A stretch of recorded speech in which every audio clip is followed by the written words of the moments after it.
Mesikenor. My name is Titi Oyinsan. Just remember that you shouldn't let your guard down. Please follow all the health guidelines. The coronavirus is not a hoax. At all. It isn't. It isn't. Of course, also, if you have to go out, you can stream the show live. tvcentertainment.tv, that's our website. Facebook, TVC Connect. Of course, those comments that you send in, there were a lot of comments on Monday's show, I have to say. Yeah, definitely. We love to see them. We appreciate them. And we discussion starter. Exactly. And we appreciate your opinions as well. All opinions are valid, however. We have to make sure you use our hashtag #WakeUpNigeria on TVC so we can see them. All those comments, we want to see each and every one. We have quite a bit still coming. You can watch all our episodes on YouTube. As long as you subscribe. Exactly. To TVC Please do that. Entertainment. And of course on Fridays, you know how it is. It is Wake Up Nigeria Extra, 2:30 p.m. exclusive to Instagram. All right. So Emem is looking.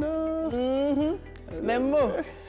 You know, for a minute, I thought you both forgot about me. It happens. Because I am unforgettable. How is it? How can you forget? Have you met me? Have you met me? No, I haven't. How are you both doing this morning? No, I haven't. All right. Yeah. We're making it through the week. We're making it through the week. Okay. Kick off. That energy from the anniversary from last Friday is still in the air. Yes, it is. And we're trying to make sure the momentum gets right there to you guys at home.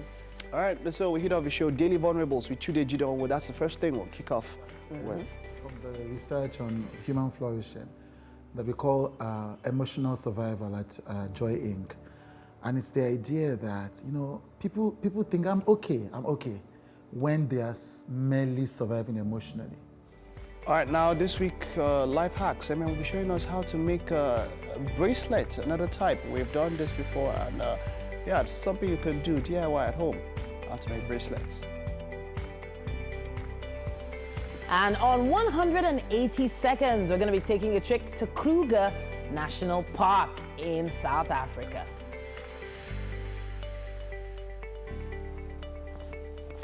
Olabisi Folarin is a professional counselor and is the founder of Threefold Cord Marriage with over 2 decades of experience. Now she'll be talking to us about the circle of abuse in relationships.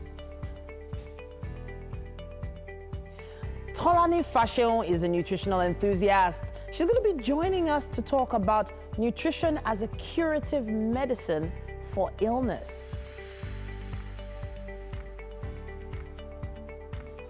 Nollywood actor will be here with us, Monjaro. He's done well over 70 feature films and he's been in the industry for over 15 years. We'll be talking to him later. Right. Welcome, one everyone. Feature in 70 films. It's even small. 70. That's a lot. It's even small. For the standard of what we do here in Nollywood. If it's Hollywood, 70, maybe that's three actors together, or 4. So 70 movies, you're talking about maybe 4 or 5 actors. But in Nollywood,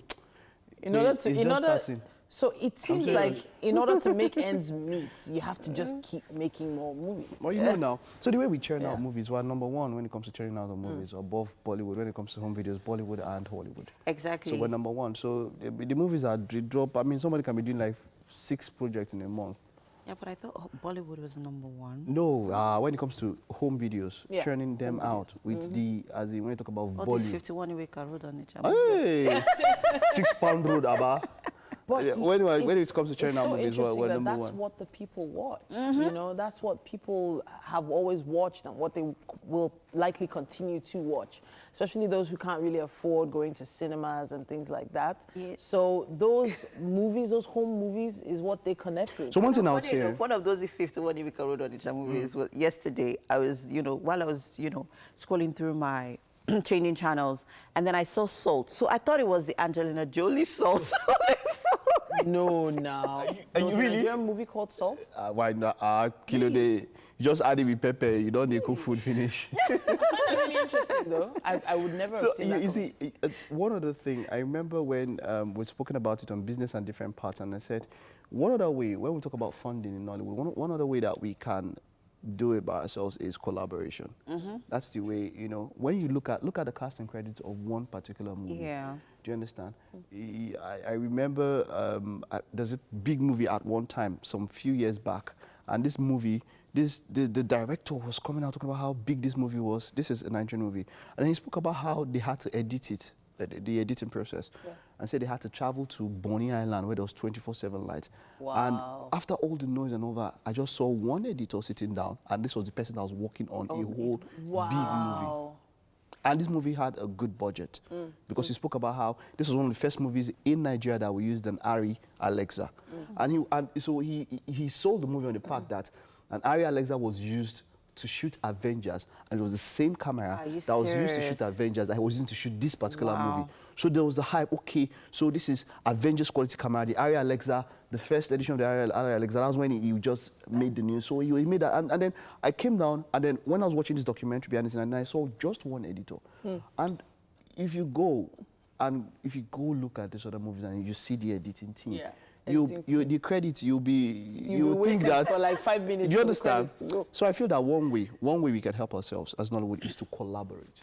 Get 2, 3, 4 of these directors. I mean, Spielberg, when you look at his team, he wants to do a movie and you can see him with some other big directors. Michael Bay is a Spielberg boy. You put Michael Bay has done big movies, but at times you see them, they'll come together and one person will not be, you might not hear the person's name, but you see that he's a part of the production team of that team and all that. So if we collaborate that way, and get those big people together, maybe that's one way that we can also churn out really fantastic high quality movies. Great. And hopefully that'll work. That's what I think. So, so, but, the way we just drop it out, we'll shoot today, but, well, like you said, it works out for us. Over there, they do more of series. So what keeps them, we don't do so many series here, I mean, think of those days when we had all the super stories and all of that. We will just have one syndicated network series that will run, 1 or 2. But over there, man, you are seeing hundreds of series. So I think that's the way they Soon enough, we're calling on so many people to try and make things happen, and hopefully there'll be some changes. But it's about time for me to take the news update. And the Senate has again called for the resignation of service chiefs as part of the change of strategy needed to address security challenges in the country. Lawmakers considered the motion in view of the rising number of deaths among troops fighting insurgency and banditry on the front line. Tijesu Adeoye reports. The call for the immediate dismissal of the country's service chiefs is growing louder as the country continues to battle with security challenges. Lawmakers are even more concerned by the series of attacks on the country's gallant troops, which they believe has caused a loss of morale among troops fighting at the front lines. Only recently, 365 soldiers registered their loss of interest in the service, which senators consider as a setback in winning the fight against insurgency. The Senate re-emphasized the need for a fresh approach in addressing the country's security concerns and believe a change of the country's security chiefs is a step in the right direction. Just recently, 24 soldiers were ambushed and killed along Damboa, Medigree Road in Borno State. 19 were wounded and 9 were declared missing in action. The Senate is concerned that if the trend continues, it will have serious implications on the fight against insurgency. And the loss of every soldier in Nigeria is the loss of a major asset, because we spend a lot of money training them. So it is with the inhabitants of Nigeria. So that means we've lost about a nation of nations since this started. I therefore want to appeal that as a nation, there's nothing that should be more important to us today than the security of lives and properties of Nigerians. Our armed forces are trying very hard. Just like the president said, the good is still not enough, but we need to continue to encourage them. We need to continue to provide for them. But the presidency responded through a statement saying this decision remains a presidential prerogative, as Mr. President will only do what is in the best interest of the country. Persistent calls on the president from lawmakers to sack service chiefs has still not gotten his consent, but unrelenting senators insist the fight against insurgency and the growing insecurity will need a fresh strategy to win. Tijesu Adeoye, TVC News, Abuja. Minister of Niger Delta Affairs, Godswill Akpabio, has been given 48 hours by the House of Representatives to publish names, contracts, dates, and amount of contracts awarded to members of the 9th Assembly. Speaker Femi Gbajabiamila said the House will invoke the full wrath of the law if the minister fails to do so. He says Godswill Akpabio appeared at the investigative hearing to play games. The resolution follows a matter of privilege moved by minority leader Ndudi Elumelu. He says it was breached by the allegation from the minister that 60% of NDDC contracts were awarded to lawmakers. In his response, the speaker commended the chairman of the Committee on NDDC, Olubumi Tunjiojo, who recused himself from Monday's sitting as a determination to ensure fairness and balance. He describes the allegation as a distraction from the main issue, bordering on extra budgetary spending in the NDDC. The last hasn't been heard of the painful exit of Flight Officer Tolulokwe Arotile and of the Air Forces, Nigerian Air Forces. The NAF says she died from head injuries sustained from a car accident last week, and later added that an exited secondary school mate that was reversing his car to greet her had knocked her down in the process. But popular senior advocate of Nigeria, Ebun Olu Adegborua, is demanding more information regarding her death, saying it is a national tragedy that should have been accorded its best attention by the relevant authorities. He adds that it would have been better for the Air Force to have concluded its investigations before addressing the press, because now there are still many questions begging for answers, which he says should be resolved before her burial. So I'm urging the President, President Muhammad Buhari, to suspend the burial plans for Mr. Tolulokwe until we are able to unravel the circumstances surrounding her death. Let there be an independent inquiry. The investigations carried out so far by the Nigerian Air Force seems suspect. And I will suspect that a lot may have been compromised. What is the involvement of federal road safety in the military barracks? I believe that the police should have been involved right from the onset. It is not for you to tamper with the evidence. It is not for you to take control of the case and then you have made a conclusion to say that it was an accident. So it's like a fait accompli. You know, the Air Force has more or less given the. And that's how we wrap it up on the news update for this hour. I'll be taking again in the second hour, just in case you missed it. But for now, we're going to take a quick break and be back with sports.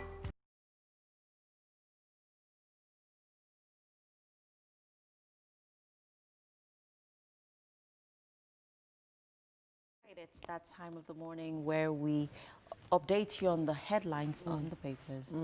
We're going to start with the Guardian newspaper at this point.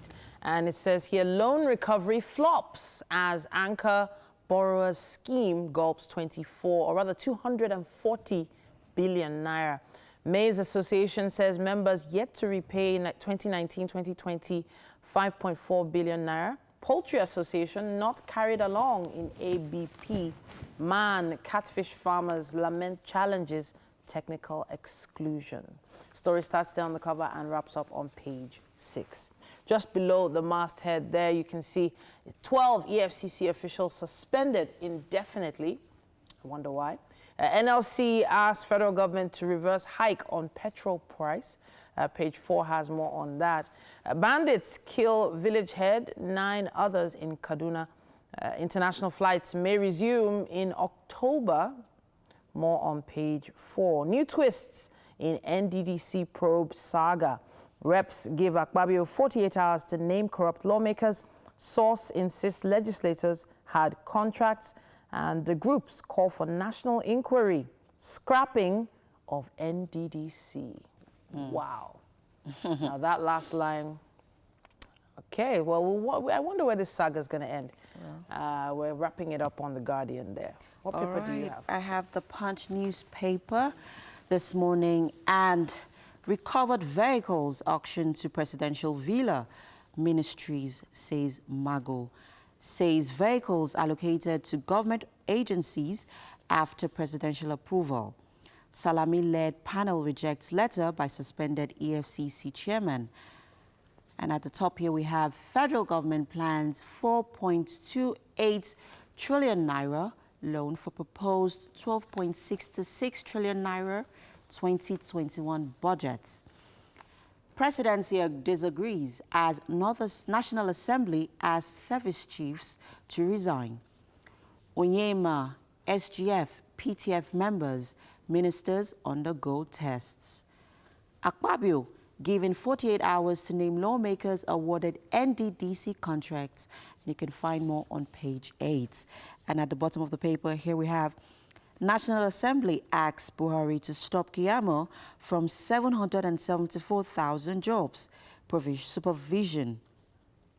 4 killed, 2 injured as car plunges into Ogun River. And third mainland bridge closes midnight Friday, says Fashola. Oyo to repatriate 40 indigenes in Lebanese slave camps. And there's more on that on page 8.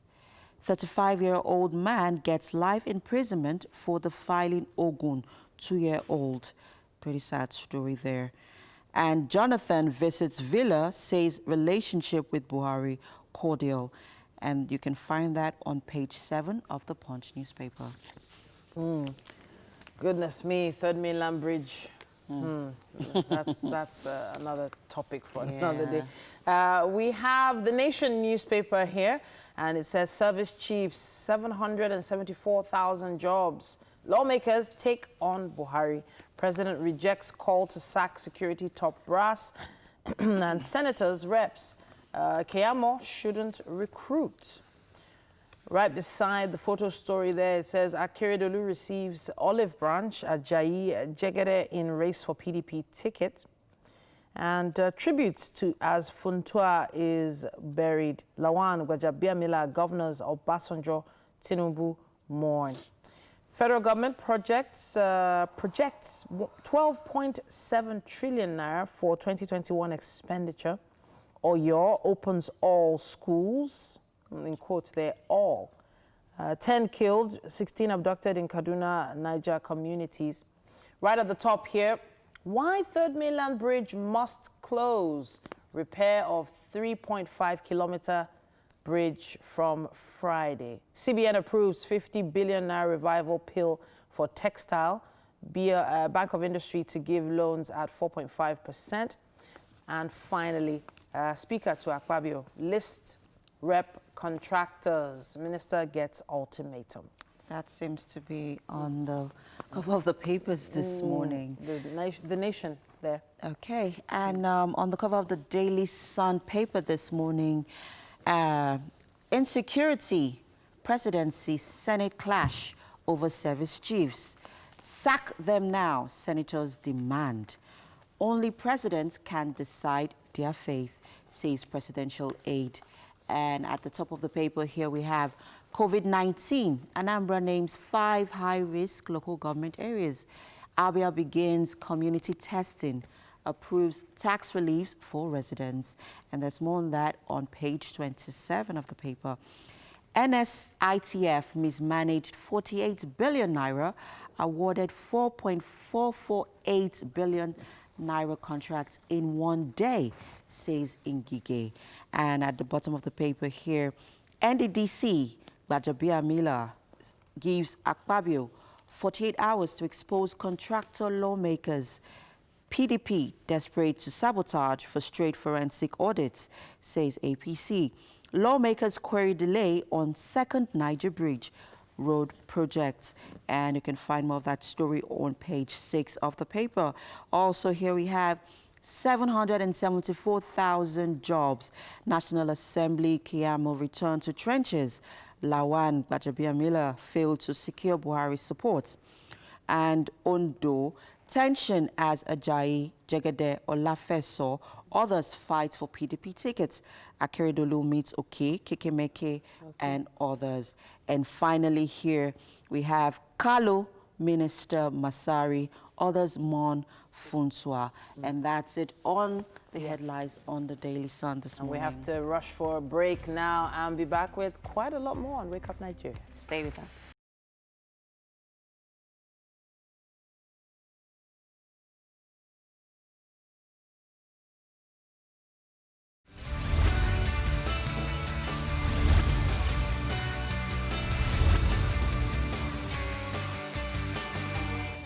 Welcome, guys, to traffic updates. The roads are busy again this morning, and of course we're here to help you manage your movement from point A to B, ensuring that you get to your intended destination on time without any hitches and safe and sound. So if you are along the around the K2 axis this morning, K2 area this morning, and you're making your way to the island, guys, you are in a bit of luck. Fingers crossed yet. Let's not be too carried away. Just, you're not sure. Anything can happen in the next couple of minutes, though. But at this time, there is no traffic at this moment if you're making your way to 3rd Mainland Bridge. So, yeah, there are pockets of traffic here and there at the bus stops, but there is nothing serious, just pockets of traffic here and there as you approach Ogudu or Oronshoki. There's pretty light traffic. It's not so tight at all. It's actually relatively free. And yes, I forgot to mention that Titi and Mike are in the kitchen, of course, and they're also going to be giving us updates on Twitter. Yeah. Yes, guys. Hey. Definitely. Okay, so I've seen something here. I know I've spoken about it across the week. I've seen something here from the Federal Ministry of Works and Housing. Okay. This is something official. Proposed travel advisory. This is based on the proposed alternative routes. Afternoon traffic to and fro Lagos Island during the partial closure of the 3rd Mainland Bridge, which of course is going to kick off on Friday. So it's going to be quite different. Now from 1 p.m., I will take this in bits while whenever you have a report, just let me know. But from 1 p.m. to 12 midnight, 3rd Mainland Bridge can be used as a regular route from Lagos Island to Lagos Mainland, except motorists decide otherwise. 1 p.m. to 12 midnight. Now, Ikorodu Road traffic from Lagos Mainland inwards Lagos Island, K2 Ojota towards Fadeyi, towards Funshaw Williams, Western Avenue, Eko Bridge, Akpabio CMS. That's a route you can use. B, the second route is Jibowu towards Moritala Mohammed Way, towards Oyinbo, Ido, and then Kata Bridge. Now, the second one is Agege Motor Road, traffic from Lagos Mainland inwards Lagos Island, Oshodi, Mushin, Funshaw Williams, continue as 2 above. Bagada traffic from Lagos Mainland inwards Lagos Island, Bega, K2 Ojota, Bridge, Ogudu, Car Wash, Bagada Expressway, Anthony. Link, Ikorodu Road, continue as 2 above. Oshodi Agege Motor Road, continue as 3 above. Now, this is the first one. I'll take the second one later, but let's see if you have any other thing.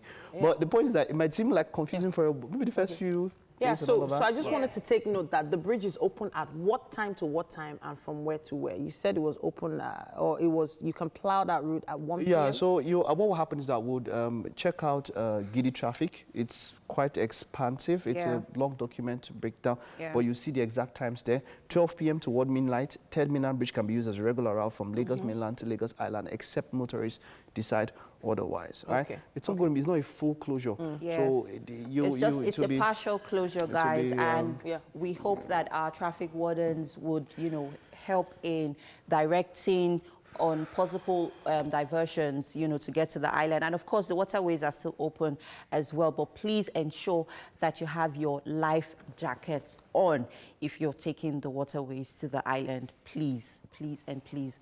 All right, so quickly, before we wrap up the traffic updates, if you're making your way to the island and you're using the Ikorodu Road, people, yes, the light traffic here and there. It's not so serious. Pockets of traffic here and there at Onikman or Banikoro, but it is relatively light. Checking the Yaba access to the island this morning. The traffic there isn't so tight as well. Just pockets of traffic here and there. So you are in luck. All right. If you leave your house now. All right, so guys, what's open about in the city of Lagos? I know that we have some comments from Monday's conversation on child discipline. How are we doing about that? Yeah, we do. But before we mention that, there was someone that wrote a tweet about the Third Mainland Bridge closure, asking what your plans are for your organization. What are your plans for your staff in the next 6 months? So, for instance, for people moving around in the mornings who have a morning shift, which is basically almost everybody, our company is actually bearing in mind that for 6 months, it's going to take their staff longer to get to work. So this is just people being logical now. There are some people that kept their businesses running while they were at home throughout the lockdown. Why? Because they were doing a lot of work virtually. So are you considering some members of staff working virtually from home? You know, I'm just saying, that tweet kind of made sense to me. There are a lot of businesses that, you know, were able to exist on maybe, you know, just the technical staff and then everybody else working from home. With a bridge closure, that means you're probably going to spend a lot more time on the road, probably 4 hours to and fro your home. Doesn't it make sense to make some concessions for some staff? I also think that the Lagos state government is, you know, putting right measures in place to make sure that the traffic situation in Lagos is not so, you know, bad at this time, you know, with the Third Mainland Bridge closure, partial closure. And we trust that the traffic let's trust them. Let's trust our road traffic wardens to do their job. I'm just saying the organization should think about it. You know, different companies should consider alternatives for some staff. That's all. So one of the most constant things about the most constant thing in life is change. And what I picked up was, of course, it's been trending and discussion has been on different shows about discipline when it comes to kids and all of that. There's something I want to say, and I can understand how it would be for those of us of the older generation. I mean, 80s kids, 70s kids, and all of that. Yeah, the 80s and 70s kids. There's something I would say. You see, it's going to be hard. It's going to be hard for us to evolve, but the world is changing. That's what you have to understand. As much as we believe it worked for us, they whooped us, and we are thankful for that whooping. It brought out the best in us. I mean, look at us today. In some of us, you know, so it did. But you see, there's something I've come to understand at times. So that's why when you see, when you talk about phones and you look at your older parents and they're like, I beg, you know, there's some things that it's hard to understand. You know, would you believe that, think about a time when there were no phones and somebody would just come from the village and show up in your house. And your relative and all of that. You wonder, how did we manage without phones? So my point is that is evolution. I'm still of the old school of discipline, but many things are changing. Things are changing and different ways are coming up, and so the next generation, they won't do things the way our parents did things. That's just it. That's just it. So the conversation we had on was it Monday? It was Monday. It was based on a video that was trending of a man basically flogging, and I can't call it disciplining. I call it flogging, beating up his 18-year-old daughter. Based on the fact that the assumption is that she joined some WhatsApp group or the other. And the comments that we got from this, in fact, I don't think we've got that many comments on one topic in a very long time. So I was a little concerned, you know, with some of the comments, also leaning towards what you said, Mike, that we are 80s and 70s children and we still have a mindset from the past. But there are things that are changing. There are different methods now that people can use and can apply. As you said that we grew up and we're better for it, in many cases, not everyone grew up better for it. You know, we can't generalize. So I had this conversation, even we had this conversation yesterday. And I believe, or I'm going to say that, we shouldn't confuse African parenting with parental abuse. There is parental abuse. There is African parenting. The definition of African parenting in some of the ways, some of our perspective could be tough love. Yeah, sure. Because you needed those, you know, spankings to reset your brain, and those spankings actually, you know, shaped us to who we are. I remember some spankings my mom gave me that I would run from the house to Ojuelegba. I'm exaggerating. But it actually, you know, it actually helped me. Like till tomorrow, I am still so very thankful to so many, you know, lessons, you know, that my mom taught me and you know, that are playing out in my life today. And I look at them and I'm like, wow. The only time in my life I've ever seen stars was my dad. You know, this was me in like nursery, primary school or something. From a friend, I picked something from his bag. I didn't want to tell him. I don't know. I can't exactly remember. I don't know. I was trying to play a prank or I wanted something, and I picked it, and in public. Dad just came or something. He was my best friend at that point in time, and so when I was about going home, we normally go home together or something, and I was looking for it, and he didn't see it, and then it was in my bag. So when they say people see stars, this is me not joking now. This is not hyperbole. I'm not exaggerating. You know when fluorescent, you know when you connect fluorescent and that is doing win-win, and the fluorescent wants to come on. I didn't know where it came from. The backhand, it just went dark. Then fluorescent just showed like 2-3 times.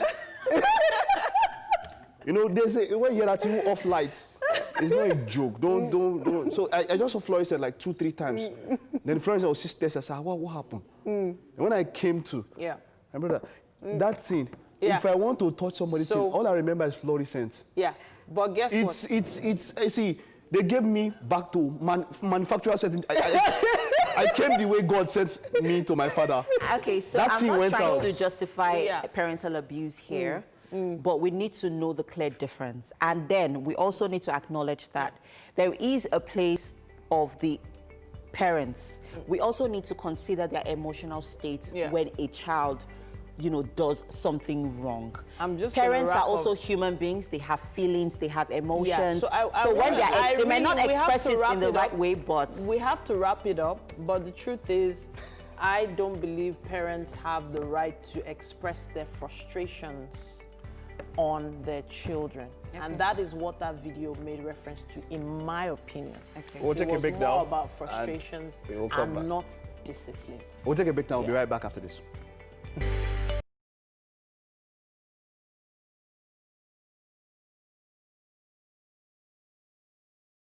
Research on human flourishing that we call emotional survival at Joy Inc. And it's the idea that, you know, people think I'm okay when they are merely surviving emotionally. Emotional survival is the woman who is living with a husband who she doesn't talk to. And you can survive it, you can just keep going. But that's not optimal. That's not what you want. Emotional survival is two friends who are sleeping with each other's partners constantly and constantly fighting over it. But they say we are friends and we are okay. That's emotional survival. Emotional survival are situations that tighten your emotion, that make you, where you know that you don't feel the way that you would rather feel in this situation.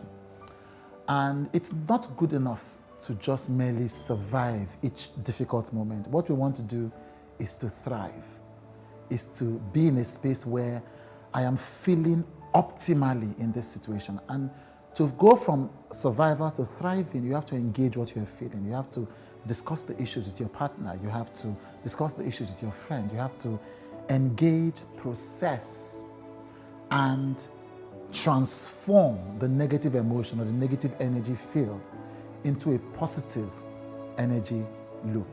Too many of us are living as simply just surviving. The real evidence that you are thriving emotionally is that you are happy, you are joyful, and you are at peace. If that is not where you are, you have more work to do on your emotions.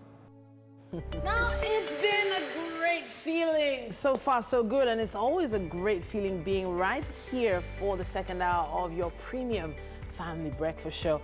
Hopefully, you had a blast in the first hour like we did. Now, the second lap continues with, of course, what you know that we can give you as we get to the peak of activities on today's show. Now, remember, the entire show is put together just for you and your viewing pleasure.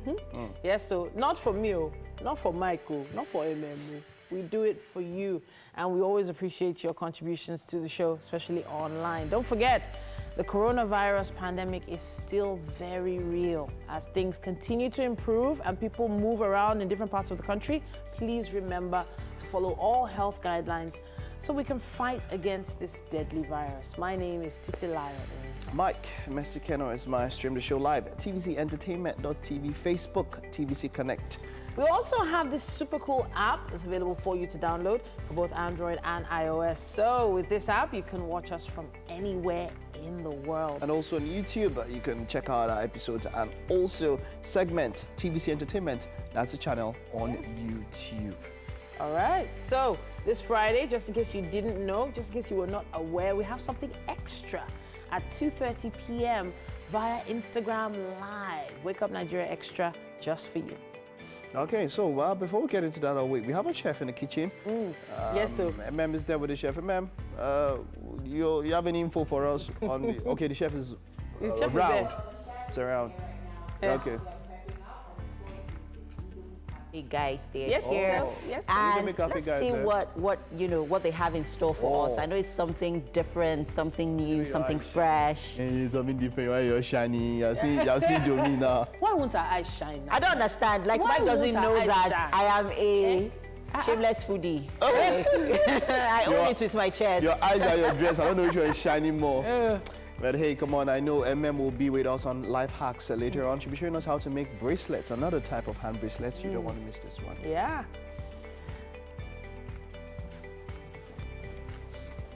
And on 180 seconds, we're going to take a trip to Kruger National Park in South Africa.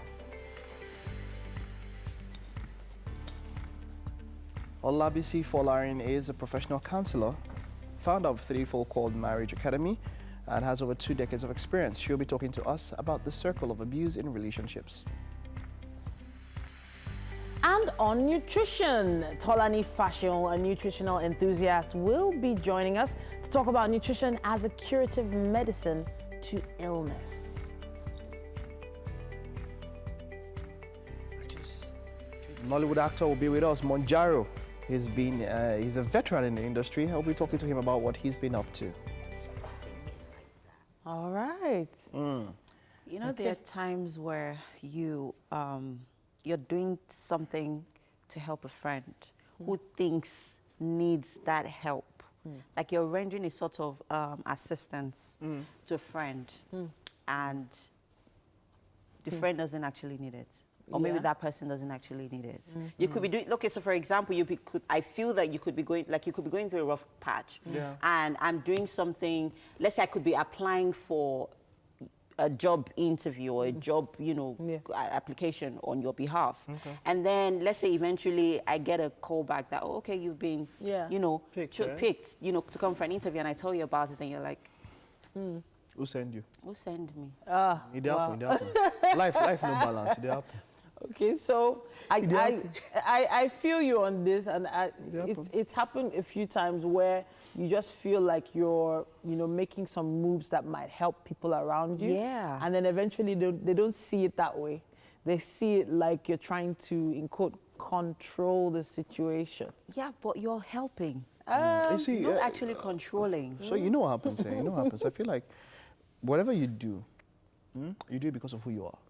Yeah. So we just have to learn that if it doesn't come back in the way you expect, you did it anyways. Yeah. And it's about you. So that posterity can bear you witness in the future that you tried. Sometimes actually, sometimes you self can bear, you can't do. Regrets. You can't do. No, regrets help so sometimes. So. No, it does help. It's cliche. When you're doing motivation, you say don't have regret. Everybody does have, because it does help you. Well, try not to have. It does help you. It's not possible. Let's leave all those things there. It's not possible. Well, I try not to help regret doing things for people, as long as it was from a pure heart. I try my best not to regret doing things for people. That's me. That's my angle. All right, it's time for the news now. All right, so let's take the news update. once again this hour, and the Nigeria Center for Disease Control, NDDC, reported 576 new COVID-19 cases from 22 states overnight, taking the country's total number of cases to 37,801. The highest figure was recorded in Lagos with 88 new infections. Other states with high figures include Kwara with 87, FCT with 82, Plateau with 62, and Ondo with 39 new cases. These 5 states and 17 others are responsible for the new daily toll. So far, 15,677 people have been discharged, while 805 people have died from COVID-19 related complications. The People's Democratic Party will today gather to elect the party's candidate to fly the party's flag in the governorship election slated for October 10th, 2020. A total number of 8 aspirants, including the current deputy governor of the state, Agbola Ajayi, will be jostling to clinch the PDP ticket to try and upstage the incumbent governor, Rotimi Akeredolu, of the All Progressives Congress. More than 2,000 delegates are expected to participate in the party's indirect primary. Minister of Niger Delta Affairs, Godswill Akpabio, has been given 48 hours by the House of Representatives to publish names, contracts, dates, and amounts of contracts awarded to members of the 9th Assembly. Speaker Femi Gbajabiamila says the House will invoke the full wrath of the law if the minister fails to do so. He says Godswill Akpabio appeared at the investigative hearing to play games. The resolution follows a matter of privilege moved by Minority Leader Ndudi Elumelu. He says it was breached by the allegation from the minister that 60% of NDDC contracts were awarded to lawmakers. In his response, the Speaker commended the chairman of the Committee on NDDC, Olubunmi Tunji-Ojo, who recused himself from Monday's sitting as a determination to ensure fairness and balance. He describes the allegation as a distraction from the main issue bordering on extra budgetary spending in the NDDC. The last hasn't been heard on the painful exit of Flight Officer Tolulope Arotile of the Nigerian Air Force. The NAF says she died from head injuries sustained from a car accident last week, and later added that an exited secondary school mate that was reversing his car to greet her had knocked her down in the process. But popular senior advocate of Nigeria, Ebun Olu Adegboruwa, is demanding more information regarding her death, saying it is a national tragedy that should have been accorded its best attention by the relevant authorities.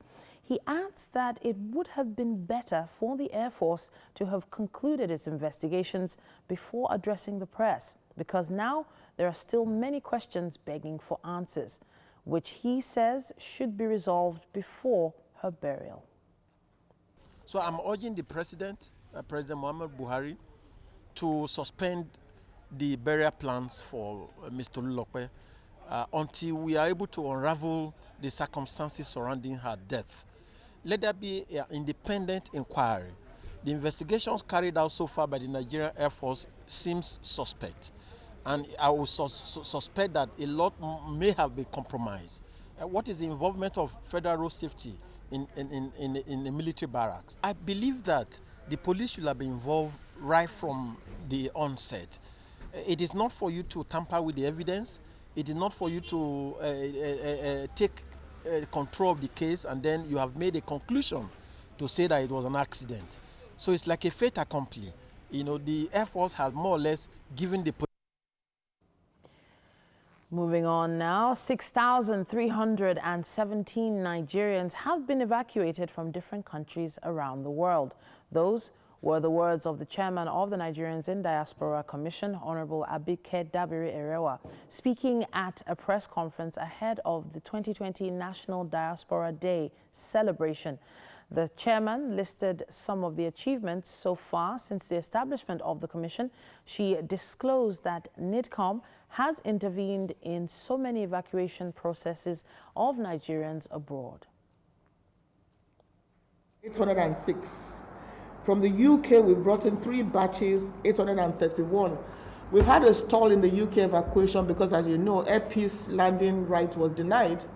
So right now, maybe subsequently there'll be another one, but that put a clog in the wheel of the evacuation from the UK. But so far, we've done 831.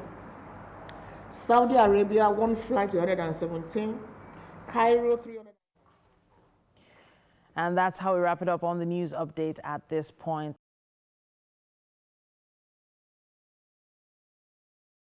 Good morning and welcome to the fitness aspect of Wake Up Nigeria. Today we're going to be doing a lot of work on our pillar of strength. We're going to be working on our upper body. So we're going to target different angles from our triceps to our quads to our shoulders. So wake up and join me as we go. We'll start with the warm-up as usual.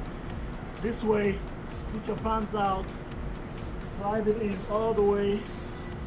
2, 3, 4, 5. The other leg out. 1, 2, 3, 4, and 5. So now, press the elbows down, sit back, time off. 1, 2, 3, 4,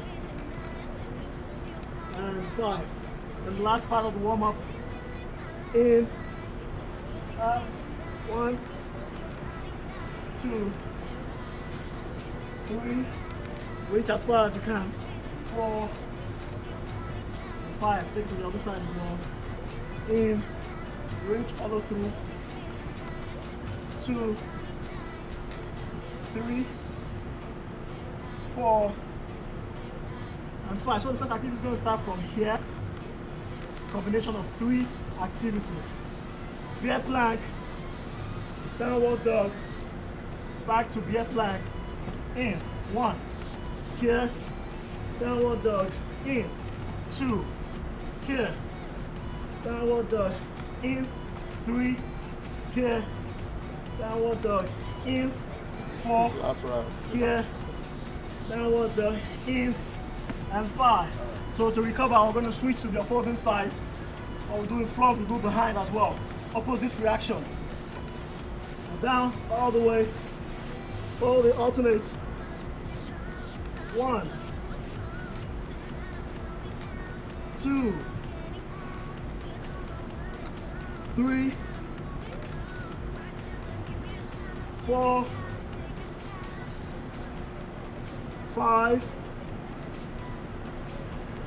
6, 7, and 8. And we're going to go back the other way. We're working on pillar of strength, do not forget. We're going to do V push-ups now. Up, walking, underneath. Elbows open, close. 1, 2, 3, 4, 5. Feel your shoulders burning. 6, 7, and 8. We're going to switch. Opposite reaction, pillar, front and back. This way. Toes pointing towards the heel. Hip up. Elbows goes backward. Back up. 1. Triceps. Upper chest. 2, 3, 4, 5, 6, 7, and 8. All right, so with these simple 4 activities, you're going to repeat 40 seconds on the activity, 20 seconds rest for 4 sets. See you next time. Morning.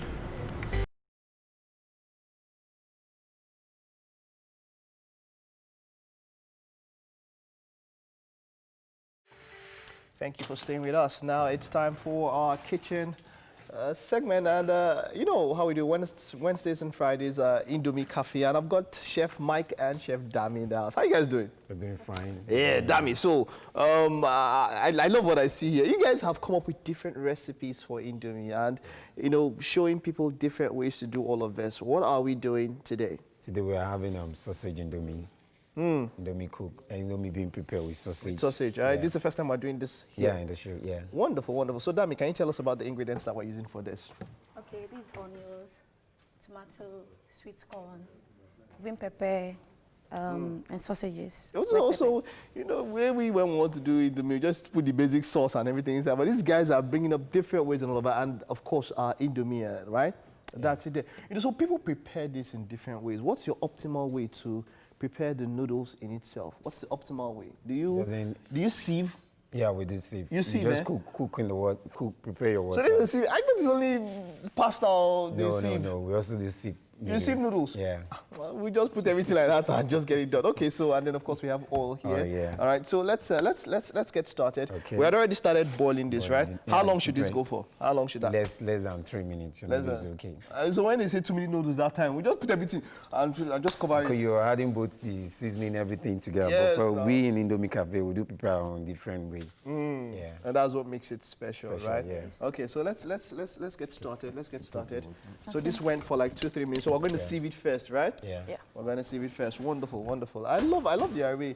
So color is a very big thing when you guys do stuff, right? Yeah. Because I love the way the color and all of that comes together. And that's sweet corn and all of that. And that's the sausage that we're going to use. Yeah. Okay, sausage prepared in noodles. Okay, so now for the sausage, right? Are you going to fry or cook it separately before it gets into? We will stir fry the sausage before we now start preparing. Stir fry our tomato first, add our onion, allow the tomato to get dry a little bit before we start up. Okay, so all together, now the ingredients we've spoken about, you can see them there. Yeah. Indomie sausages, power oil, sweet corn, and any veggies of your choice. Yeah. So, you know, the preparation, so there's a time when I did noodles and I spent like 20-30 minutes trying to get the other things ready. It took me so much time. So, Ms. actually distracting. You will not stand and focus on her beat. Before she uses that scissors, she's holding it to cut her finger by herself. Yeah, what is your shaking? What this guy say? But the point is that to prepare some of this sauce, you need some time now. Like, you know. Yeah, you need to stir fry, but not to stir fry and get the whole thing out of it. Just a little bit canned fish. You know, I will do the canned fish at a particular temperature. And you know, stir fry that one. Then you know the veggies that are available. You also stir fry that one at a little temperature. Yeah. And then maybe you can buy some very nice skumbia somewhere around. Somewhere around. You know, nice. That is your choice if you want to do that. You know skumbia fish, right? Yeah. Oh God! That's the only way you know real chefs. Not all those, not people like Emem that they don't know. You will not go to the market and say, we go to the market and say, I want mackerel. You will stay there tonight. Really? You just say, imagine, you just go to K2 market and say, you want skumbia, you want a mackerel. And I want mackerel. You will stay there tonight, okay? So let's get to this. We're going to wait for the for it to dry. Yeah, we're going to wait for it to dry before we start frying the tomato first. Oh, no, I'm going to try this style. Okay. So for our Indomie giveaway, we're going to do a giveaway. Well, the way this giveaway service has been too easy. We'll now come and just collect this thing and all that. Okay. Well, we'll get to that. We'll get to that. So let's start. And our oil is already going in and all of that. It's that small? Yeah. Oh, wow. That's the sound. Okay, I hope you get to see what we're doing there. Okay, how long does this go for, Dami? Like 2 seconds. So very sharp, very fast. Yeah. Why is tomatoes the first one? Is there any particular reason why? Why tomato is first? Because tomato has a slap taste, so we need to stir fry to get a slap taste of tomato. Okay, so after this part, I'll tell you the question for the day just before I pass on, right? So we're going to so that we can get a little bit of that something out, right? Yeah. Okay, and then all right. So normally I used to always think onions is the first thing. No. On this, you need to stir fry your tomatoes to doing this before adding the onions to it. Wonderful. Aha. There's already color there. See, red and white. I know somebody that's wearing red and white. She's holding scissors in one hand and holding bead in the other hand. And her body's just doing her. She can't keep out. Okay, good. For our Indomie giveaway, the question is, in what order are the ingredients? Name the ingredients and in what order did Chef Dami put them together? In what order did they come? That's the question. In what order did the ingredients go into the pan for today's special of So just aside and you win everything. Okay, so from one red and white that is hot to another one that is also as hot, let's check out life hacks. And of course, MM has you on that one. Thank you very much, Mike. Interesting stuff happening there in the kitchen. So guys, welcome to another edition of Life Hacks. And yes, we are continuing last week's episode where I talked about parenting hacks. And of course, this is for the kids because, I mean, the kids are still home. And today I'll still be teaching you on how to make fun bracelets like I have on here. Yes. Can you remember what I thought last week? And how I thought you had to make the DIY on last week's bracelet. If you remember, please send us a comment on our social media platforms at TVC Connect. Anyways, too much talk. Let's get right into today's DIY. So today's DIY, I'll be teaching you on how to make kids bracelets. And all you need is your sellotape, your pair of scissors, a yarn from a t-shirt, your needle and thread. You could also use a shoelace if you like, and of course a little button like I have on here. As you can see, very little tiny button, yes. And now let's begin. All right, so first of all, I'm gonna cut out a little bit of my sellotape. So basically what I'm doing with this, it's just to tape my, what I'm working with, that is strips of my cloth, like I have on here, to a table. And if you've noticed here, what I've done already is I've held the tip or the edge of the cloth with a needle and thread together, like I have on here. So now what I'm going to do is I'll stick it to the table firmly, and then I'm going to just, cut out the tape. Yeah, great. Now I'm going to start weaving. So if you know how to make a loose braid, you're not going to have a problem with it. It's very easy. So I'm creating a loose braid here with the 3 strands or 3 pieces of cloth I have on here. Like I said earlier, it's a loose braid, very loose. Do it neatly. So I'm just going to take this all the way. Make sure your braid is very nicely done. Take your time. This doesn't take time at all. So while at it, just make sure you're doing it very well. Okay, so I'm almost done here. Next up, you get ready your needle and thread. Okay, I can see my cloth coming off, so I'm just going to stick it back in. Okay, so I have my needle and thread ready. Next up is I'm going to take the ends of my cloth, and then tack it together neatly. So I'm just going to put my button at the top of,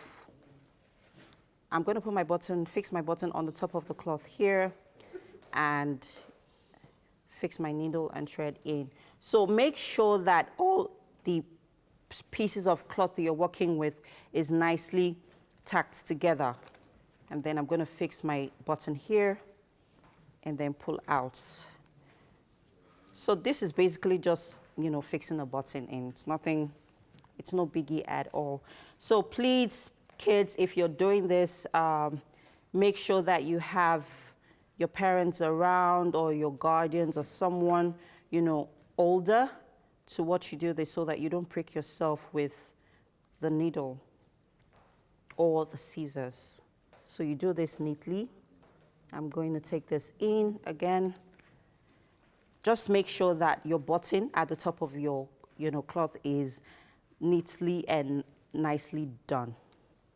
So I'm going to take that in again, take it out, pull out. As you can see, the button is quite firm on the cloth. So I'm going to do this one more time. Please be careful when doing this so that you don't prick yourself with the needle. Yeah, I'm saying it again. Aha, great. Okay, so I think that's that. And at this point, I'm just going to cut out a piece of the cloth and, okay, so this is it basically. It's very easy and simple. All you just need to do next is you wear the button in and you have your bracelets ready, as you can see here. See, very easy, simple, and you're good to go. And then you can, you know, rock it like I have done here. So like I said, I mean, since the kids are home, endeavor to keep them hands-on this period. I mean, if you try this, send me pictures on our social media platforms. I'll be waiting to hear from you. There's still so much more coming up on the show, guys. Stay with us. We'll be right back.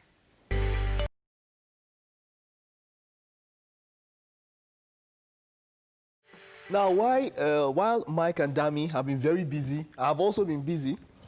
I got some veggies here. We didn't show this one at the beginning. I got some veggies here. We did? Yeah. The cucumber. Yeah. So I used to pronounce it cucumber. And then somebody taught me that it's cucumber. So when you learn how to pronounce it, you have to add some refined cucumber. Okay, so we've got some cucumber here. I've been hard at work getting this ready, but let's see. Oh, I like the way that has turned out. Let's take a look at that. This is our, what now? Do we call it a sauce, or what do we call it? Yeah. That's our sauce, right? Yeah. So the question was, how did this sauce come together? You're going to tell us the order in which Dami put that sauce together, the order in which the ingredients came. So if you were watching, you had to have been watching to know how it came together, the order.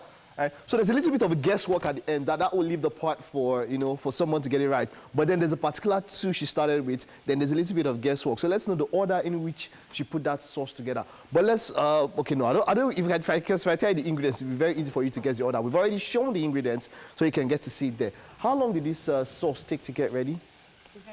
It's already ready. Less than 3 minutes. So that time I was doing Indomie for 30 minutes. What was I doing? Okay, so let's go. What was I doing for that 30 minutes? One time I was looking at me that way. What was I doing for 30 minutes? Okay. All right. Okay, that's again together. I hope you're seeing this here. And this has to be frying while you're doing this. I have to allow the noodles to steam a little bit to the sauce. Fantabulous. Wow.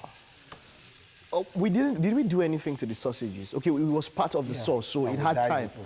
It had time to, you know, to show itself. Yeah. Okay, good.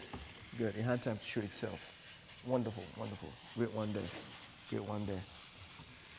All right. So what do we call this meal? Chicken, sausage. Okay. Indomie. Okay, sausage infused stir fry Indomie. We just call it sausage Indomie. No, guys, you need to see, Mike, tell you, listen to beer. You need to learn how to give your team big names. Okay. So if you just say, sausage Indomie, you go say, wait, say, sausage infused stir fry noodles. And you see, the longer it is and the more words I put it that people don't understand, they say, Baba, you dey cool. So that's why the infused is there. So that's our menu for today. Sausage infused stir fry noodles. Okay, wonderful. Dami, your head is there, Jerry. Okay, let's head over now. Emem has a discussion for us. And Emem, come on, tell us. I hope you are focusing on that interview you're about to do. Because I am, Mike. At least now we know you're not going to be spending 30 minutes in cooking just noodles. Focus on it.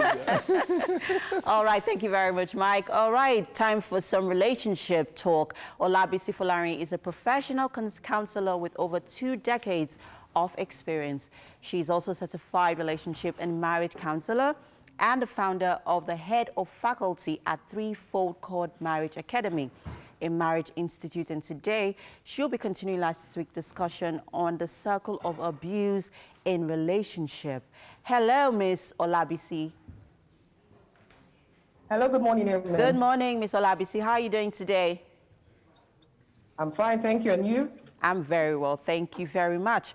Okay, so last week we talked about the circle of abuse in relationship, how to recognize it, how do you identify it, what are the signs? Can you quickly run through that for us, quickly? Okay, yeah, I said there's a tension building stage. Yes. Okay, where the abuser just starts to fly off the handle over little or unnecessary things. Okay. They get verbal. They're just unnecessarily touchy and, begin to make the other person feel insecure about themselves. Okay. And at this stage, it really look like there's anything much wrong with it, especially for somebody who grew up in an environment where abuse has been normalized. But then it goes to the next stage, which is the explosion stage. And that's where the real abuse starts.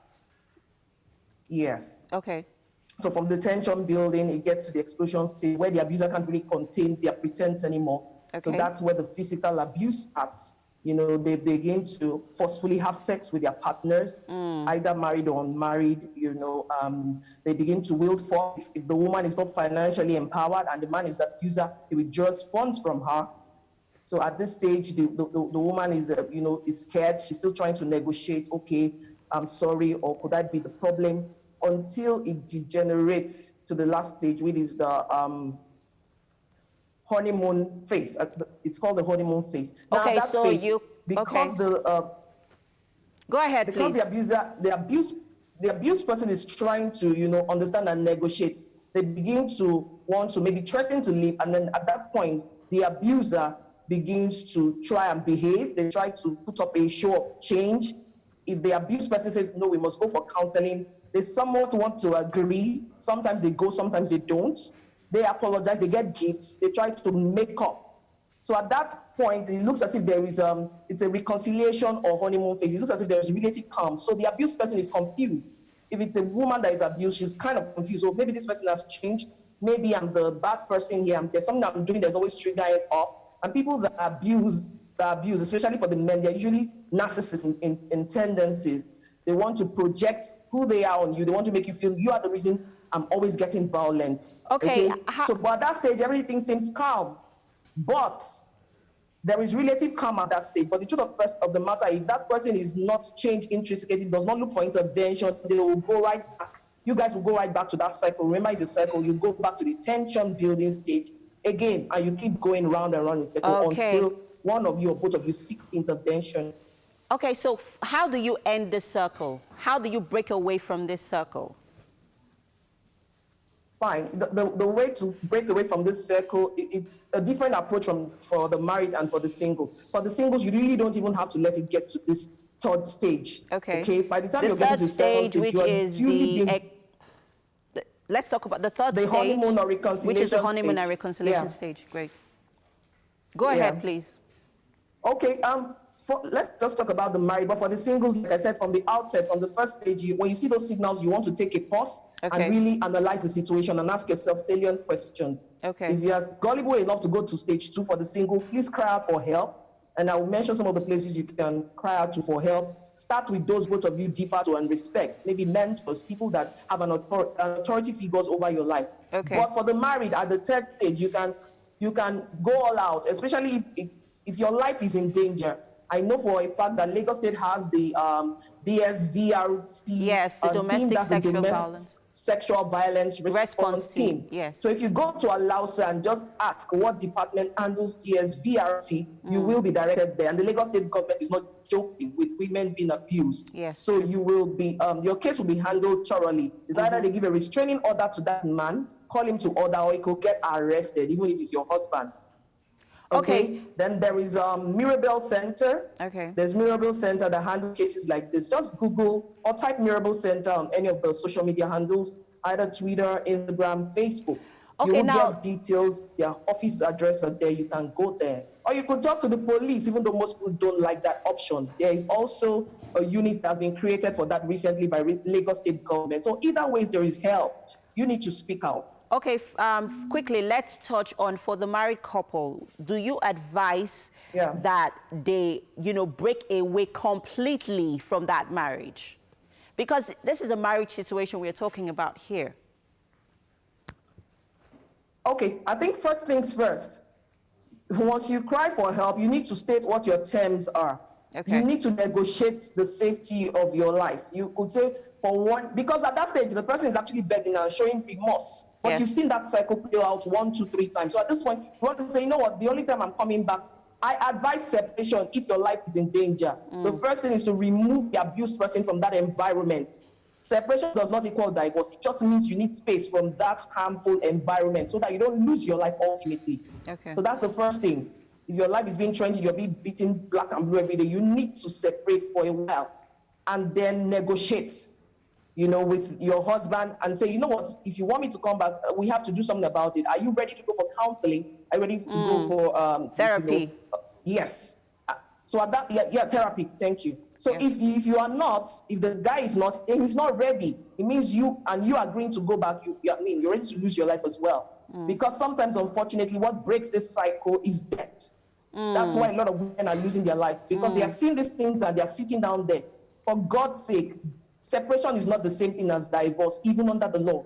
It just means space. It just means space. They give a restraining order to that man. Yeah, they give a restraining order to that man. He mustn't come some particular meters around where you stay. Yeah. They watch out to see if there's a change. They can even separate him from his kids. Thank you so so until very he shows much. a reasonable amount of behavior, he's not coming back. So there's a lot to do.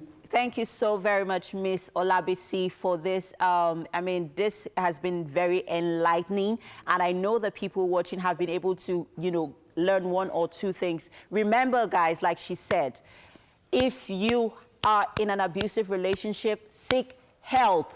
The Domestic Sexual Violence Response Team in Lagos State are open to you. They would listen to you and they would help you get the necessary help that you need, you know, in getting out of that relationship. Thank you very much for this conversation, Miss Olabisi. And there's still so much more, guys, on the show. The next hour is going to be exclusive, guys. Stay with us.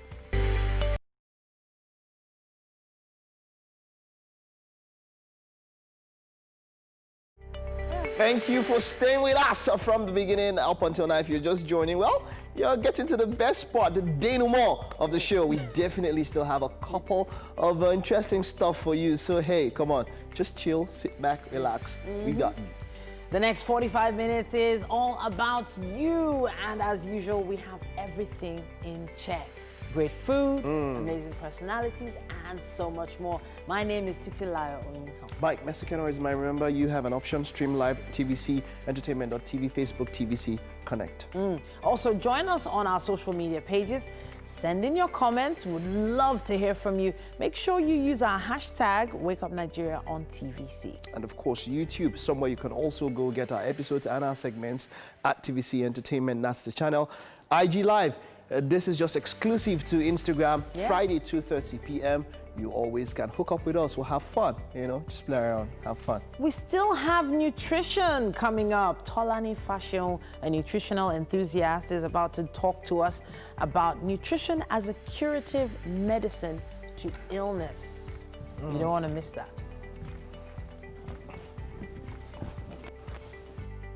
Manjaro will be with us, a veteran in the industry. When we're talking to him about the evolution of Nollywood and what he's been up to. All right, now. And of course, the lovely Dami and the wonderful Chef Mike are there. With, of course, this was a tripartite cooking where, you know. Tripartite. Were you it's a neologism. That's me. I just put it together, neologism. So you see now, so we put that together. Indomie sorry, no. You don't even remember what you made. Calm down now. You see? You don't even remember what you made. I remember. Don't. I didn't ask you to remember. I remember what you did. You know, it's the person that remembers that should eat the food. I don't understand. Thank you. Titi, I'm blowing you kisses from Thank you. From I'm here. receiving it. You don't know whether they put Kobnomi in that food. Wow, really? Kobnomi for who? Really? Look at it. Look at Please. it. Look at it. Oh, stop. Look at that. So that is sausage. Relax. Sausage infused noodles, stir fry. No. You missed it. It's sausage infused. And you have to say it with class. You say it with finesse. Sausage infused stir-fried noodles. With sunny side up egg. Okay, you're not allowed to. I don't know why all of you are laughing. So you know because by the time I get to that kitchen and start eating the food, all this your smile will wipe. All of you. Anyhow, a big shout out to Indomie Cafe. They have locations in Lekki, Agungi, Victoria Island, Surulere. And it's amazing that they're here with us today. So remember our question. TVC, the question is TVC location. The question is, in what order did the sauce come together? That's a question for you to win today. In what order did Chef Dami put that sauce? In what order? So you saw the first two. The other two you didn't see, so that's it will allow for poetic some some freedom and all that. So just let's know that order, and you get to win those tickets to that, right? So that's it. So so Kanye West has been tweeting just this morning. He tweeted again. Yeah, he's been tweeting again. Why has someone not taken that guy's phone away from him? See, so now he said something. He called out Kris Jenner and Kim Kardashian, and then he said that since she started working on her reform with McMill, remember there was a time she had a meeting with McMill, Waldorf Astoria. Yeah. He said he has been trying to get a divorce. Oh. Yeah, he did say so. He did say so. He has been trying to get a divorce. Those, photos were just what? He did say so. Photo. But you see, there's something more than him keeping quiet. I love that he's talking out. On Twitter. Wherever. Speaking out instead of holding it in. Wherever he's speaking Because someone in a mental situation like that, someone who's already been very delicate in that area, holding it in is probably worse for him. That's what I'm saying. So whether it's Twitter or whether it's this thing, the point is that somebody sees Kanye, somebody knows, look, speak out. Speak out. You were talking about relationships and all of that and all the things you were talking about. Oh, now they're telling me to speak out. I'm saying speak out and I'm not speaking out. Okay, so it was actually the severity of what I was talking about that made me, I wanted to do. Some of us really do not know the best channel to, express our emotions. But it doesn't matter. It does matter. Somebody recently committed suicide because some female wrongfully accused him of rape on social media. Okay, so you know what happens? Yeah, that was very, very wrong move. You see, a lot of people have gotten justice via social media. So that's where the point is. That have people really gotten justice via social media? Very many. I feel like a lot more work has been done physically than on social media. I feel like social media just escalates things. I know, you know Sega Link and what he has been doing. It started on social media. It starts on social media. So my point is that people have gotten some form of justice. They've been able to call out people on social media and all of that. So that's my point is that whichever way, better than keeping quiet. It might not be the best option, but it is better than keeping quiet. So the issue now is Kanye, and I feel like somewhere, somehow, he name dropped Drake. He just put Drake there. Yeah. He said McMill is his guy and all that. Those are the people that can reach out to him. Yeah. I don't know what's up with Jay-Z now. And at this point, I think Jay-Z is also one of the people that can also hit him up, reach out to him. Jay-Z, PDD, I don't know what both of them are saying. 50 Cent is just a twat. Wait. So is it Kanye that wants to divorce, or is it Kim? Kanye wants he said he just mentioned. Okay, I mean, he expressed himself in this. I saw the tweets. Besides, many of them were. This is really big. Twitter deleted many of those tweets. It's really big. Twitter actually, deleted. Of course, but as soon as we get more details about it, we'll definitely be talking about it on the show. But it's about time for me to take the news update at this point. And the Nigeria Center for Disease Control, NDDC, has reported 576 new COVID-19 cases from 22 states overnight, taking the country's total number of cases to 37,801. The highest figure was recorded in Lagos with 88 new infections. Other states with the high figures include Kwara with 87, FCT with 82, Plateau with 62, and Ondo with 39 new cases. These 5 states and 17 others are responsible for the new daily toll. So far, 15,677 people have been discharged, while 805 people have died from COVID-19 related complications. The People's Democratic Party will today gather to elect the party's candidate to fly the party's flag in the governorship election slated for October 10th, 2020.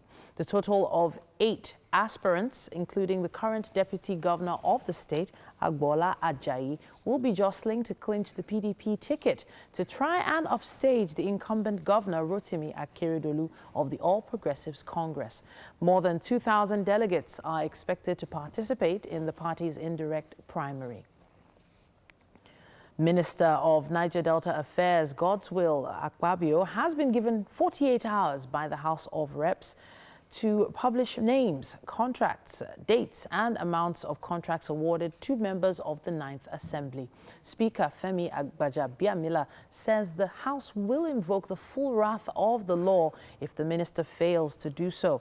He says God's will Akpabio appeared in the legislative, or rather at the investigative hearing to play games. The resolution follows a matter of privilege moved by Minority Leader Ndudi Elumelu. He says it was breached by the allegation that the minister 60% of NDDC contracts were awarded to lawmakers. In his response, the Speaker commended the chairman of the Committee on NDDC, Olubumi Tunji-Ojo, who recused himself from Monday's sitting as a determination to ensure fairness and balance. He describes the allegation as a distraction from the main issue bordering on extra budgetary spending in the NDDC. The last hasn't been heard on the painful exit of Flight Officer Tolulokpe Arotile and the Nigerian Air Force. The NAF says she died from head injuries sustained from a car accident last week, and later added that an exited secondary school mate was reversing his car to greet her and had knocked her down in the process. But popular senior advocate of Nigeria, Ebun Oluadegburua, is demanding that more information regarding her death, saying it is a national tragedy that should have been accorded its best attention by the relevant authorities. He adds that it would have been better for the Air Force to have concluded its investigations before addressing the press, because now there are more questions begging for answers, which he says should have been resolved before her burial. 6,317 Nigerians have been evacuated from different countries around the world. Those were the words of the chairman of the Nigerians in Diaspora Commission, Honorable Abike Dabiri Erewa, speaking at the press conference ahead of the 2020 National Diaspora Day celebration. The chairman listed some of the achievements so far since the establishment of the commission. She disclosed that NIDCOM has intervened in so many evacuation processes of Nigerians abroad.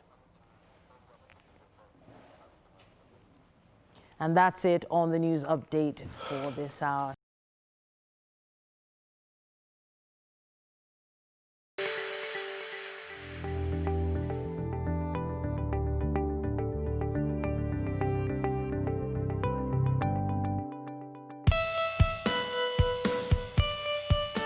How about we take you on a trip to South Africa in 180 seconds? Today, we're heading over to Kruger National Park. Kruger National Park is in northeastern South Africa, nearly 2 million hectares of land that stretch for 352 kilometers to the provinces of Limpopo to Mpumalanga, which is just south of Zimbabwe and west of Mozambique.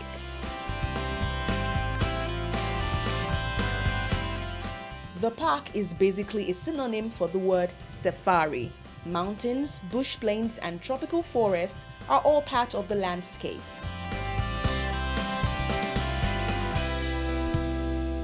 The climate is subtropical, specifically hot semi-arid. Summer days are humid and hot.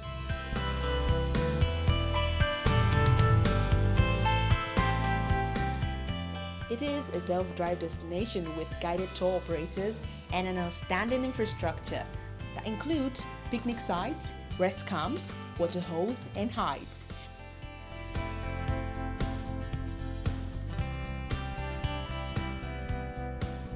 Being the largest game reserve in South Africa, it is home to over 500 species of birds, 100 reptiles, nearly 150 mammals, multiple archaeological sites, and a land full of beautiful trees and flowers.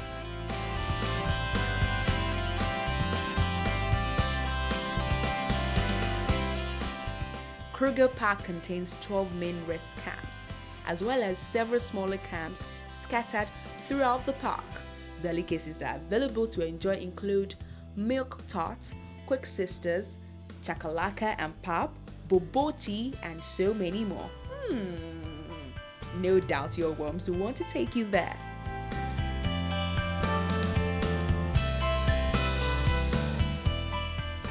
You can explore the park in an open vehicle game drives because it is the best way to get close to the animals, take a bushwalk or fly above in a hot air balloon. For an indescribable wildlife experience and magnificent scenery, Kruger National Park is the place to be. That's all on 180 seconds travel. Bye for now.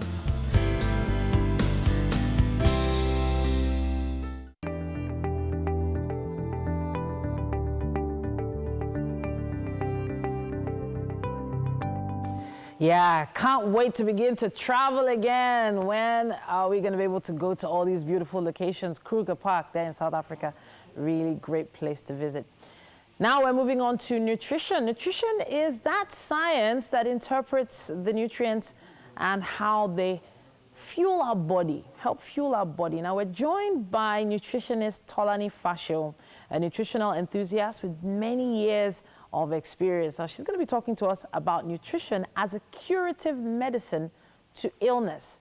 So now we've always heard that prevention is better than cure, right? And nutrition is a part of our everyday life. Tolani, talk to us. How does nutrition become a medicine? Yes, good morning. Yes, thank you. Okay, yes, nutrition has always been proven and known as preventive medicine because one of the major parts of nutrition, let me use that word, is that it strengthens the immune system and reduces, the risk of having one disease condition or the other. But there are times that the body can be compromised, the health status of an individual can be compromised. And at that time, at that stage, you would need something curative. Many things can make someone's body system compromised. There are times we call some disease conditions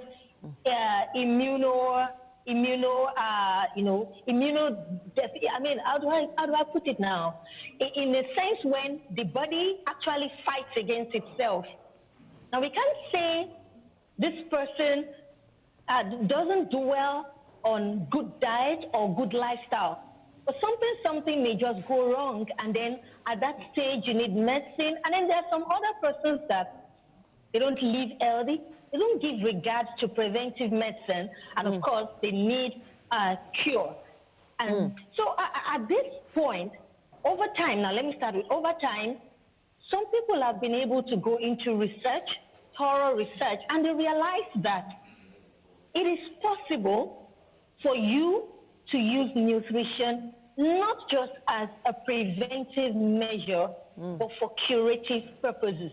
Okay, so you need to kind of break it down a little. Okay.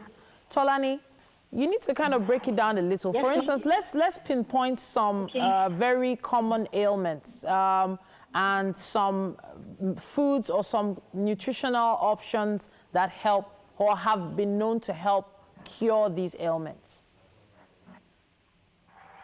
Okay, I thought that would come later. Okay, let me just say this. Let me start with a particular, I won't put it under a class. I won't put it under maybe vitamins or minerals. I'll just call it maybe under the herbs and spices. Okay. And I want to talk specifically about the black seeds. There's been so much controversy about this black, they call it black cumin seed. Okay. It is, the scientific name is Nigella sativa. Okay. Now, the reason why I can stand as, because I'm both a clinician and a scientist. Clinician in the sense that I'm part of the medical team. Yes. And I understand that there are rules that govern, that is why, we're talking about abuse. That a lot of people have just started using all sorts of things and they've become their own doctors. Okay. Now, before we come out to mention that this particular herb or this particular spice has medicinal properties, it must have gone through clinical trials. Okay. Clinical trials in the sense that they have attempted this thing on lab rats. Okay. It has proven results, And they have gone further to use it on some people, some humans, maybe some sick persons, like this issue of vaccines now that they're trying to, try it on some, you understand now, on some people. So it must have gone through those trials and then come out with real evidential results. Okay, we use this on 30 people, 30 persons. I think we used this on 30 persons, and this was the results we got. We used this on this, and we got this and got that. So before I talk about this Nigella sativa, it has gone through clinical trials. They've used it on diabetic rats. They've used it on hypertensive lab rats. They've used it on human beings, and they've gotten substantial results. One of the very basic things, because Nigella sativa spans millions of years in the Middle East, South Asia, even the Quran talks about it, interestingly. It stated there that it cures all diseases except death.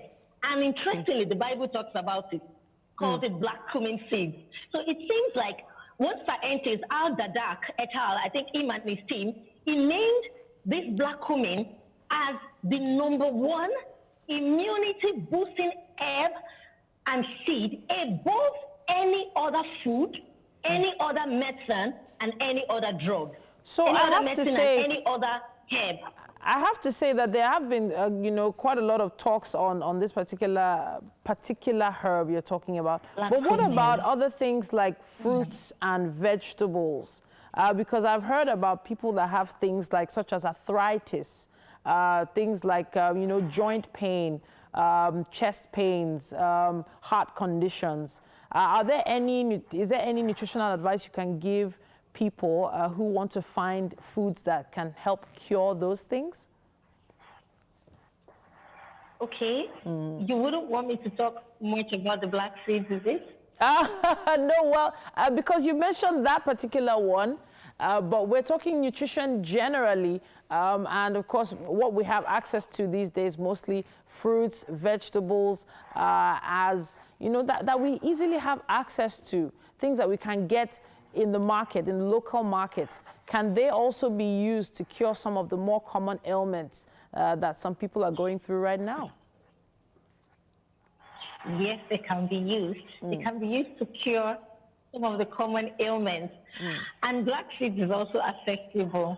Let me just talk about two major, out of many properties two major ailments that it's been used for, and there were substantial results. Okay. Can I go ahead? Go ahead. The first one is pulmonary, because it's been known to cure a lot of asthmatic problems, bronchitis, pulmonary distress, yes. But it has specific grams, or if it's the oil base, it has specific meals that should be used. One of the very interesting activity was the one they used on 30 patients that had hepatitis C. And at the end of that, they realized that 18.5%, the people, I think 50%, yes, 18.5% of them became totally seronegative. Wow. The result was wow. And then about 50%, all symptoms of the HCV virus went down so low. Another interesting one by Onifade and his team, that he tried on a 27-year-old woman that was proven to have, she was diagnosed late. She had already come to the clinic before they knew antenatal clinic before they knew she was HIV positive. And so they couldn't use antiretroviral on her. But by the time they used the black cumin, they added honey to it. They gave her 10 meals per day for 2 weeks. At the end of the 2 weeks, she became seronegative. Not only that, she went ahead to have 3 more kids that were negative, and then her CD4 count jumped up to a whooping count of greater than 750 that's microliter. So this particular, okay, so now what you're basically saying is there are some herbs and spices such as this black seed, you said, that are really, really great for so many different ailments. I've also heard about the kiwi fruit as being a super fruit and having all the nutrients in every other fruit inside, one particular fruit. I've heard quite a few other things, and I know people watching right now have some questions for you. We want to take those questions to social media, and hopefully Tolani will join us there as well. You need to make sure you use our hashtag #WakeUpNigeria on TVC if you want to find out more about nutrition as a curative medicine to illnesses. Thank you so much, Tolani, for this contribution today. We'll be talking again next week, by God's grace. We have to take a quick break now. Wake Up Nigeria, as always, continues.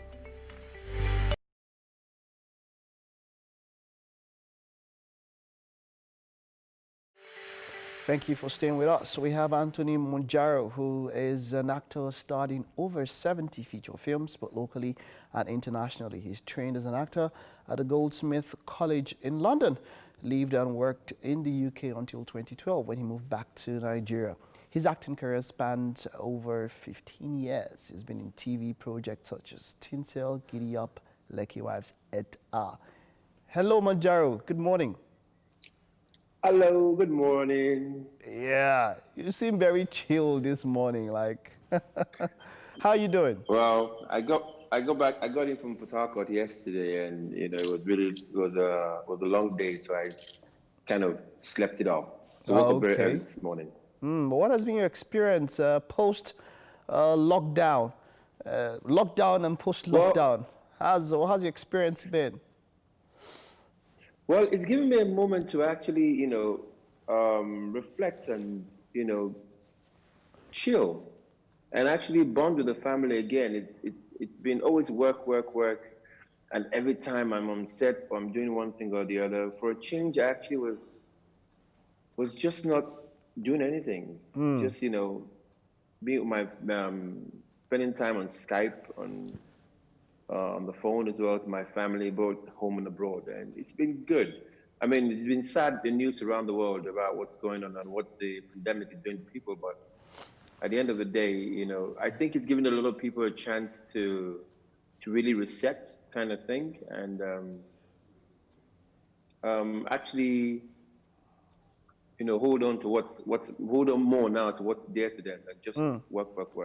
All right, wonderful. Now, quite interesting. You've worked in the UK and the film industry there, and you've also, of course, you are now in Nollywood.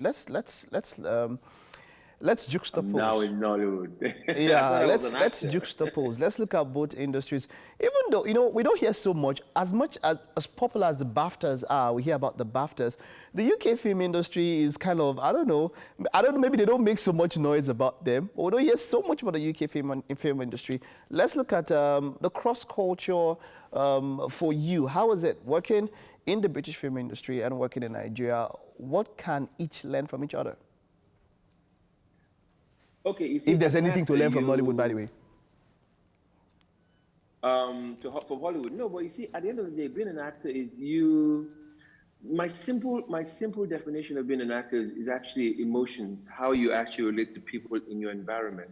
Now, how Americans relate to Americans are different from the way Nigerians relate to Nigerians. So really and truly, it's more of a case where how a person will relate to another person in Nigeria is different from the way they react in the UK or America, the same way in India. So if you can relate to a family member crying, wailing when their parents die, you won't relate that to the same situation in America. So it's all about understanding your environment and actually being true to the person or the people in that environment. So it's different in the sense that they have it's one style. Everybody understands what acting is, being true to telling the truth. And that's all there is to it. So if you're in America, you act like an American. If you're in Nigeria, you act like a Nigerian, and be true to that culture, true to that style of or that kind of that setting or that kind of people. So it's really not much difference. It's just being true to who you are in the situation or the area you are. So if I was to play like an American in Nigeria, or play a character that's supposed to be in America, that's different from if I'm in the UK playing a character who is from the UK or a character who is in America. So when people say, is it different? Really and truly, I don't think it's much different. I've had the opportunity to work both in America, in the UK, and Nigeria, and I find that people just, it's overhyped. People think it's different. It's the same thing. Yes, there's more time or more detail into what you do, especially in America where you have enough time to prepare. In Nigeria is what I would describe, or what is described as a guerrilla style filmmaking. You make a film as quickly as you can, but try and tell a story as best as you can with the amount of money you have. Okay, so now talking about, you made mention of a truth. Is Nollywood, do we tell that truth enough? Are they really, are Nollywood stories relatable? There's that Cold War between the old Nollywood and the new Nollywood. A lot of people tend to relate more with the old Nollywood, feeling that the stories being told then were more relatable than what is being told now. What do you think of that? Well, see, in America, what you see like the Warner Brothers pictures, you see the Miramax, you see the Universal Studios. They make a lot of films in that country, and a lot of films don't make it out of America that we don't see. So they make the kind of films that we make as well. I mean, now, it being relatable, yes. Okay, fine. The stories they told before, when it all started, were more of stories that were true and they were relatable. Now you have stories that people want to copy the American style, or copy the British style, or copy the West, basically. When you want to copy the West, you can't tell a story better than the person who owns the story. So we do have stories that actually we tell that are relatable. It's not all of them that are relatable. Some of them are, some of them are not. Okay. But we tell, I think we tell great stories. We have, I mean, I try to be a part of stories that actually I can relate to and I can be true to. And I try to find out who I'm working with to make sure we can actually pull off a film or pull off a story. But it's like I say, it's relatable. It's relatable to what you see and what people think of from different perspectives. All right, wonderful. Now let's talk about you personally. Talking about stories, which story have you ever done? What movie have you ever been a part of that has stretched you? Something that I would say has been your most challenging role ever that you've ever done. Talk to me about anything. Well, like that. You see, there can never be the most challenging role ever, because almost most of the roles are similar. I have had roles that that I can remember from the top of my head, like a film I did called Hearts, where I played a paralyzed guy, where I had to perform with just my head, because from my neck down I was paralyzed, and it was challenging because all the expressions and I went through series of emotions, from being angry to being loved to be in to be different kinds. So it's more of a case where you have to be true with just your head, with just what your eyes say to the audience. Your eyes tell a lot. Whenever I work with another actor, when I'm speaking with them or I'm acting with them, I look into their eyes, because really and truly that's where you find the truth of what they're saying. If you're looking everywhere else but the eyes, you're not going to get anything. There will be no connection with you and that person. You know, as to the most challenging role, I've had some few roles that could be considered as probably challenging. Like when I played the captain in Last Flight to Abuja, and I had to speak to a few captains, a few pilots, to find out exactly what the emotional state of a captain is when a plane is about to crash. Now, nobody has been in a situation where a plane was about to crash, but you're trained and drilled under the procedure of this is what you do if that were to happen. But you haven't been in that situation, so you don't know. So you can only imagine what it will be like, where you have to be in control, but then again, you will be afraid because you're a human being. All right. So we get quite a few roles, and I don't think I've gotten that role that I would say, yes, that has stretched me and that's been challenging and that's been amazing. We're looking for that. All right. I'm starting my production company, and hopefully I will be able to actually get one I feel will give me enough. Wonderful. Thank you very much. not stretch. All right. Thank you very much, Manjaro. And here's wishing you the best with your production company and looking forward to the wonderful things that you have put together. Have a wonderful day. All right, so that was it. And of course, telling your truth in the way that the people around you can understand. That's what we could pick up from that discussion with Manjaro. Now it's time to head over to Indomie Cafe TVC branch. What's up, guys? Yeah. Yes, sir. TVC branch. TVC branch. Yes, sir. All right, so Chef Mike and Chef Dami have done it again. And this time with sausage-infused stir-fried Why people social noodles. distancing from the food? We're social distancing from everything. In fact, all right, guys, so quickly, tell us how you put this together. Okay, we have our sausage Indomie been prepared with some veggies like tomato, carrot, green pepper, capsule pepper, and as well the sausage in it. So we also have a fried solid-side egg added to it. Sunny side up. Let me add that capsule pepper is very peppery. Wow. It's in the class of the most peppery peppers. In the species of pepperhood. So please, enjoy. I would have said, somebody should pass me the food now. Mike, do the horns. Mike doesn't want me to eat this food. That's you don't why. want her to eat. Oh, Mike, would you like to eat the food today? Would you like to? Mike wants to prepare food for you to eat now. Before. Nah, if I wanted to eat, you wouldn't see this thing. You know now. If I do as if you don't know me, should I play my tape for you? Let me play. You won't see. Okay. So let's tell us what you think. Yeah, I'm gonna taste it. So you're saying it's really hot, yes? So I should prepare my mind. I should prepare my mind. All right. So here it goes. Here it goes. Okay. Put it in. Tell us. Did he hit home? I don't need to tell you anything. All right. All right. Thank you to everyone who's been a part of the show. It's been a wonderful time. Thank you also to, remember, the question is on social media. Answer the question and we'll pick you and get across to you and get your prize by Friday. It's been a wonderful time. See you tomorrow. Bye-bye. Bye.